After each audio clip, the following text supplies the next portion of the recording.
Привет, друзья! Фунг Хак, он мастер боевых искусств и актер, снявшийся во многих гонконгских фильмах о боевых искусствах. Появился он на свет 18 сентября 1950 года и был седьмым ребенком в семье. Всего у его родителей родилось 11 детей.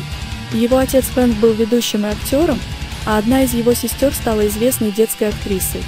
Сам Фунг тоже начал свою актерскую карьеру в детстве. Он любил драться, когда был подростком, и в его школе дрались все, иногда серьезно, иногда в шутку, пытаясь имитировать героев-боевиков тех времен. Фунг занимался с детства традиционным кунг-фу и изучал стили богомола и тигра.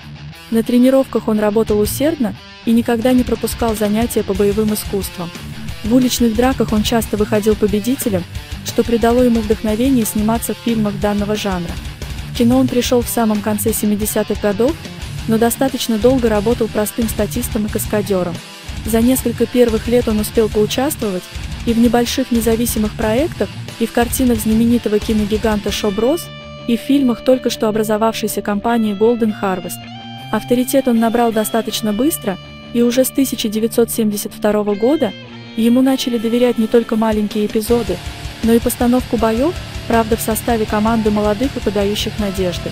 Подобно другим гонконгским киноактерам, Фунг перенес основной упор с костюмных драм на кунг-фу фильмы, где ввиду характерной внешности играл преимущественно отрицательных персонажей. В качестве профессионального актера дебютировал в фильме «Есть меч, могу путешествовать».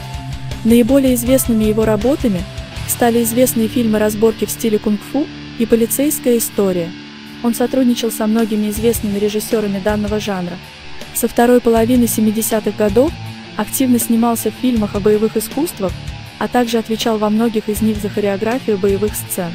Фунг много взаимодействовал с такими звездами жанра, как Джеки Чан и Сэмма Хун. По признанию последнего, несмотря на минимальную разницу в возрасте, Фунг всегда воспринимался им как своего рода крестный отец, и именно он благословил Сэмма Хуна на его режиссерский дебют в фильме «Монарх с железным кулаком» и предложил идею фильма. Наиболее известная его работа с Сэмом Хуном – это вторая часть приключенческого боевика «Ип Ман». Фунг также исполнял роль в фильме о юности Брюса Ли 82 года. Также он принял участие в картине «Однажды в Шанхае» 2014 года.